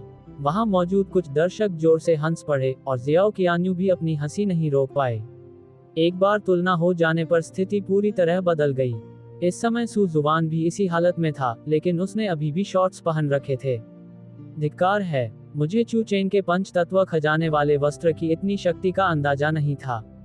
उसे उससे छीनने में इतनी आध्यात्मिक ऊर्जा लगी और मुझे इसका खामियाजा भी भुगतना पड़ा। हालांकि इस प्रतिक्रिया से सू जुबान को कोई नुकसान नहीं हुआ, बल्कि इससे चू चेन को और भी अधिक अपमान झेलना पड़ा। तुम सब, भीड़ के उपहास और सू जुबान के हमले ने अत्यधिक आत्मसम्मान वाले दिव्य प्रतिभावान चू चेन को पूरी तरह से तोड़ दिया। पफ, चू चेन इतना क्रोधित हुआ कि उसने सीधे मुंह भरकर पुराना खून थूक दिया। डिंग, होस्ट ने नियत नायक चू चेन को सफलतापूर्वक दबा दिया है। चू चेन के भाग्य मूल्य में 10,000 की कमी आई है। खलनायक के लिए 100,000 का इनाम दिया गया है। डिंग, होस्ट ने नियत नायक चू चेन को सफलतापूर्वक वश में कर लिया है। चू चेन थोड़ा घायल हो गया है। भाग्य मूल्य 20,000 कम हो गया है। खलनायक को मिलने वाला इनाम मूल्य 200,000 है। डिंग, होस्ट ने नियत नायक चू चेन को सफलतापूर्वक पराजित कर दिया है। चू चेन पूरी तरह से टूट चुका है। भाग्य मूल्य 50,000 कम हो गया है। खलनायक को मिलने वाला इनाम मूल्य 500,000 है। अब और लड़ाई नहीं, हम अब और नहीं लड़ेंगे। ली परिवार के मुखिया का चेहरा ऐसा लग रहा था मानो उसने गंदगी खा ली हो। उसने पहले सोचा था कि यह एक बराबरी का मुकाबला होगा, या शायद चू चेन द्वारा एक तरफा नरसंहार होगा, लेकिन उसे यह उम्मीद नहीं थी कि वह पूरी तरह गलत साबित होगा। बराबरी के मुकाबले की बात तो छोड़ ही दीजिए, नरसंहार भी चू चेन की एक तरफा हत्या थी। तुम ज्यादा कुछ नहीं बोलते, चू चेन को बोलना होगा, मुझसे तो तुम नहीं लड़ रहे हो। सू जुबान ने तिरस्कार पूर्वक कहा, तुम तो गए काम से। ली परिवार के मुखिया का गुस्सा भड़क उठा और वह उठने ही वाले थे। सू जुबान सही कह रही है, यह उन दोनों के बीच का द्वंद्व है। चू चेन के लिए अभिनय करने का तुम्हें क्या अधिकार है? पवित्र स्वामी मुस्कुराए और उनकी शाही शक्ति की एक झलक अनजाने में ही प्रकट हो गई। इतना ही नहीं, ली परिवार के मुखिया ने भी सू जुबान का साथ दिया। दुश्मन का दुश्मन दोस्त होता है। एक ही समय में दो महान सम्राटों के हमलों का सामना करते हुए ली परिवार के मुखिया का हौसला टूट गया और वह केवल सहन करने के अलावा कुछ नहीं कर सका। मैं आत्मसमर्पण करता हूँ, मैं आत्मसमर्पण करता हूँ, चू चेन जोर से चिल्लाया। वह सचमुच डरा हुआ था। ये सू जुबान बहुत अजीब थी, उसने पहले कभी ऐसी स्थिति नहीं देखी थी। इसके अलावा भले ही चू चेन ने स्पष्ट रूप से आत्मसमर्पण करने की बात कही, लेकिन उसके मुंह से निकले शब्द वास्तव में एक उकसावे में बदल गए। अगर हिम्मत है तो मुझे मार डालो, तुम सू उपनाम वाले, मुझे डर नहीं है। चू चेन ने तुरंत अपना मुंह ढक लिया। उसका मतलब निश्चित रूप से यह नहीं था। चू चेन, तुम ये सब क्या कर रहे हो? ली परिवार का मुखिया गुस्से से आग बबूला हो गया। चू चेन क्या सोच रहा था? सू जुबान उसे पहले ही इस तरह लटकाकर पीट रहा था और अब वह आत्मसमर्पण करने से इनकार कर रहा है और दूसरे पक्ष को उकसाने की हिम्मत भी कर रहा है। चू परिवार के मुखिया, आपके परिवार के प्रतिभाशाली बच्चे में वाकई बहुत साहस है। इस स्थिति में भी वह मुझे चुनौती दे रहा है। सू तो फिर मुझे दोष मत देना, सू, कि मैंने उसे मौका नहीं दिया। चू चेन ने खुद ही यह फैसला लिया था। सू जुबान को बस यही उम्मीद है कि चू चेन की हड्डियां उसके मुंह जितनी ही सख्त हों। सू जुबान ने उपहास किया। नहीं, मेरा मतलब वो नहीं था। चू चेन जोर से चिल्लाया। अरे, तुम अभी भी बहस कर रहे हो? हम सब ने अभी अभी सुना। क्या तुम्हें लगता है कि मैं बहरा हूँ? सू जुबान ने आगे बढ़कर उसे थप्पड़ मारा और तुरंत ही चू चेन के चेहरे पर 5 उंगलियों का निशान उभर आया। इस समय सू जुबान की आध्यात्मिक ऊर्जा लगभग समाप्त हो चुकी थी, इसलिए चू चेन को मारना स्पष्ट रूप से असंभव था। इसलिए सू जुबान ने चू चेन को हराने के लिए सबसे अपमानजनक तरीका अपनाया। उसने न केवल उसे बार बार थप्पड़ मारे, बल्कि चू चेन के सिर पर पैर भी रखा, जिससे उसे बुरी तरह अपमानित किया गया। अनेक अपमानों के साथ साथ सू जुबान के दिमाग में सिस्टम के संकेत भी विस्फोटित हो गए। डिंग, होस्ट ने नायक चू चेन को सबके सामने अपमानित कर दिया। चू चेन की किस्मत का मूल्य 5000 कम हो गया है। खलनायक का मूल्य 50,000 बढ़ गया है। डिंग, होस्ट ने नियति के नायक चू चेन को अपने पसंदीदा जोरदार थप्पड़ खिला दिए।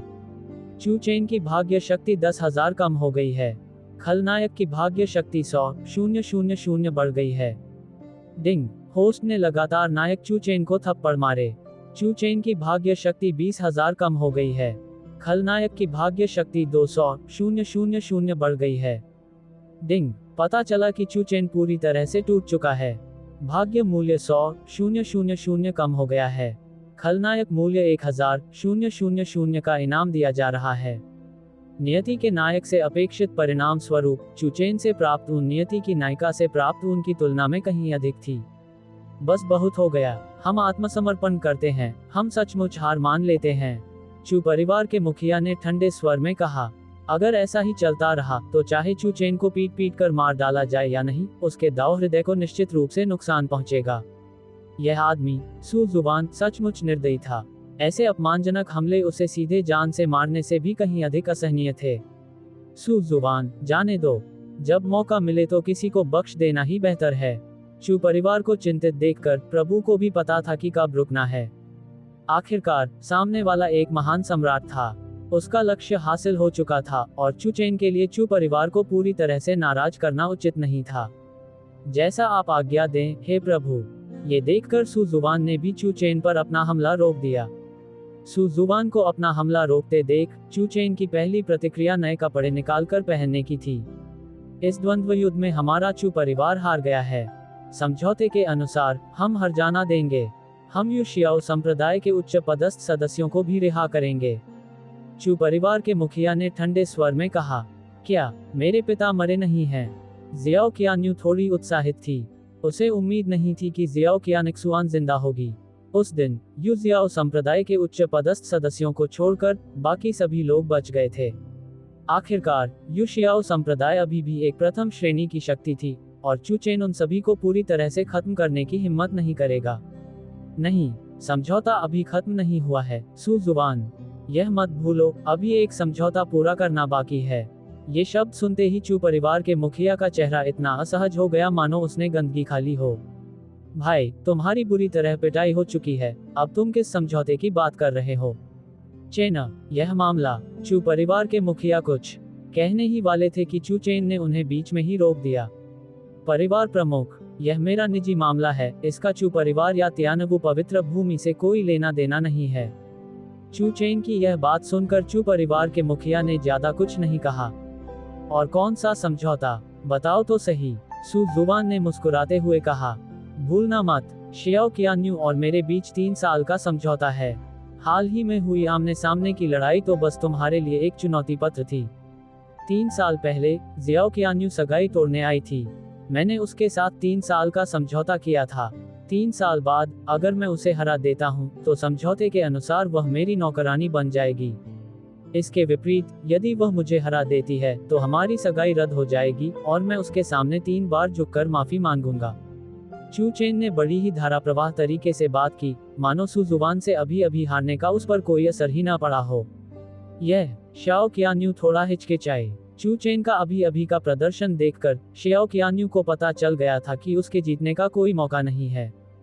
यदि वह पहले से ही रिकॉर्डिंग स्टोन बेचती रहती और प्राप्त स्पिरिट स्टोन का उपयोग करके बड़ी मात्रा में साधना संसाधन खरीद लेती, शायद इस महीने के भीतर वह चूचेन की वर्तमान साधना के स्तर तक पहुंच सके। हालांकि पिछले महीने भर वह सु जुवान के साथ मौज मस्ती कर रही थी, कविताएं लिख रही थी और उसने साधना का कोई काम नहीं किया था। घबराओ मत केआन्यू, बस कर दो, सब कुछ मुझ पर छोड़ दो, मैं इसे सुलझाने में तुम्हारी मदद करूंगा। सु जुवान ने जियो केआन्यू को एक संदेश भेजा। ठीक है पतिदेव। सु जुवान की यह बात सुनकर जियाओ केआन्यू को तुरंत आत्मविश्वास आ गया और उसके चेहरे पर भी आत्मविश्वास झलकने लगा। आखिर सु जुवान ने भी तो यही कहा था। शाओ केआन्यू, हिम्मत रखो, काया मत बनो। तुमने उस समय 3 साल का समझौता किया था, लेकिन 2 दिन पहले ही भाग गए। समझौते के अनुसार तुम पहले ही हार चुके हो। अब मैं तुम्हें एक मौका दे रहा हूँ, समझौते को फिर से पूरा करने का मौका। हिम्मत दिखाओ, काया मत बनो। चू चेन ने जोर से कहा। तुम निर्लज बदमाश। मैं उस दिन यू शियाओ संप्रदाय में नहीं था क्योंकि मुझे कुछ काम था, लेकिन तुमने बिना कुछ कहे यू शियाओ संप्रदाय को नष्ट कर दिया और मेरे हजारों शिष्यों का नरसंहार कर दिया। अब चूंकि तुम मृत्यु की कामना पर अड़े हो, तो मैं तुम्हें संतुष्ट करूंगा, ताकि मेरे यू शियाओ संप्रदाय के हजारों शिष्यों की पीड़ित आत्माओं को शांति मिल सके। उद्धरण चिन्ह। चू चेन, क्या तुम मुझसे जीवन मरण की लड़ाई लड़ने की हिम्मत रखते हो? शाओ केआन्यू की क्रोधपूर्ण दहाड़ ने वहां मौजूद दर्शकों को तुरंत स्तब्ध कर दिया। उसकी हिम्मत कैसे हुई? एक किंग सीलिंग दायरे की महिला फैंग हुआंग दायरे की महिला को जीवन मरण की लड़ाई के लिए चुनौती दे रही है। बिल्कुल सही। क्या वह खुद को चूचेन की तरह स्वर्ग की चुनी हुई समझती है? दूसरों से सीखकर अपने से ऊंचे स्तर के लोगों को चुनौती देना, क्या ये सीधे सीधे मौत को दावत देना नहीं है? मुझे ये भी लगता है कि अगर उसकी ताकत काफी नहीं है, तो उसे ईमानदारी से सु जुवान की सुरक्षा में पीछे हट जाना चाहिए। वहां मौजूद लोग जोश से चर्चा कर रहे थे और यह स्पष्ट था कि वे शियाओ केआन्यू के बारे में आशावादी नहीं थे। इसके अलावा चू चेन के अनुसार जियाओ केआन्यू उस दिन समझौते के लिए उपस्थित नहीं हुआ था, इसलिए समझौते के अनुसार जियाओ केआन्यू को हारना चाहिए था। अब सु जुवान ने उसकी प्रतिष्ठा वापस दिलाने में मदद की है, इसलिए उसे बस आज्ञाकारी होना चाहिए, लेकिन वह वास्तव में चू चेन के साथ जीवन मरण की लड़ाई लड़ना चाहती है। जीवन मरण की लड़ाई शब्द सुनते ही चू चेन की आंखों में थोड़ी सी झिझक झलक उठी। क्या इस शियाओ केआन्यू के पास कोई तुरुप का पत्ता हो सकता है? चू चेन को यह समझ नहीं आ रहा था कि किंग सीलिंग दायरे का एक योद्धा, जिसे वह एक हाथ से कुचल सकता था, उससे जीवन मरण की लड़ाई लड़ने की हिम्मत कैसे कर सकता है। परिवार के मुखिया, क्या जियाओ केआन्यू अपनी साधना का स्तर छिपा रही है? चू चेन ने ध्वनि संचार के माध्यम से पूछा। नहीं, वह अभी भी राजा को सील करने वाले क्षेत्र में है। हालांकि चू चेन सु जुवान के साथ द्वंद्व युद्ध हार गया, लेकिन इससे चू चेन के चू परिवार के सबसे शक्तिशाली स्वर्ग के चुने हुए सदस्य होने में कोई बाधा नहीं आई। ठीक है, तो कोई बात नहीं। परिवार के मुखिया की बातें सुनकर चू चेन की आखिरी बची चिंता भी दूर हो गई। सच में, तुमने मुझे थोड़ा चिंतित कर दिया। तुमने अपनी ताकत नहीं छिपाई, तो फिर तुम नाटक क्यों कर रहे हो? चू चेन ने उपहास उड़ाया। ठीक है, अब तो जीवन मरण की लड़ाई होगी। कौन किससे डरता है? चू चेन ने आत्मविश्वास से कहा, मानो उसने शियाओ केआन्यू को पूरी तरह से समझ लिया हो। अभी अभी उसने सु जुवान के सामने अपनी बेइज्जती करवाई है, इसलिए वह शियाओ केआन्यू के सामने उसे वापस हासिल करेगा। हा, शियाओ केआन्यू अब सु जुवान की रखेल है। समझौते के अनुसार अगर वह शियाओ केआन्यू को हरा देता है, तो क्या शियाओ केआन्यू उसकी नौकरानी नहीं बन जाएगी? हे, भविष्य के बारे में सोचते ही जब शियाओ केआन्यू उसके पैरों तले अरौंदी जाएगी, मन ही मन अनिच्छुक होगी लेकिन मजबूरी में उसकी बात मानेगी। उस भाव को देखकर चू चेन को अपने दिल में एक अजीब सी खुशी महसूस होगी। विशेषकर इसलिए क्योंकि जियाओ केआन्यू सु जुवान की प्रेमिका थी, जिससे उसे दूसरों के साथ एनटीआर करने का एहसास होता था। अच्छा, तो फिर जीवन मरण की लड़ाई। चू परिवार के मुखिया, क्या आपको कोई आपत्ति है? जियो केआन्यू ने पूछा। मुझे कोई आपत्ति नहीं है, चू परिवार के मुखिया ने कहा। उसने भी यही सोचा, अगर वह सु जुवान से नहीं निपट सका, तो क्या वह जियाओ केआन्यू से नहीं निपट पाएगा? इसके अलावा अगर चू चेन ने शियाओ केआन्यू को हरा दिया, तो वह अपनी खोई हुई प्रतिष्ठा को वापस पा सकता है। हालांकि चू परिवार ने संसाधनों की एक राशि और कुछ अयस्क शिराओं को खो दिया। अगर जियाओ केआन्यू चू चेन का नौकर बन गया, फिर भले ही सु जुवान की मृत्यु हो जाए और तियानबु पवित्र भूमि नष्ट हो जाए, फिर भी आने वाली पीढ़ियां इस मामले का जिक्र करेंगी। यह एक ऐसा धब्बा था जिसे इतिहास में दर्ज किया जा सकता था। अगर ऐसा है तो जब मैं चू चेन से लड़ूंगा तो मुझे उम्मीद है कि चू परिवार का मुखिया बीच में दखल नहीं देगा। जियो qianyu ने व्यंग्य किया, क्या आप मुझे चीजें करना सिखा रहे हैं? चू परिवार के मुखिया थोड़े क्रोधित थे।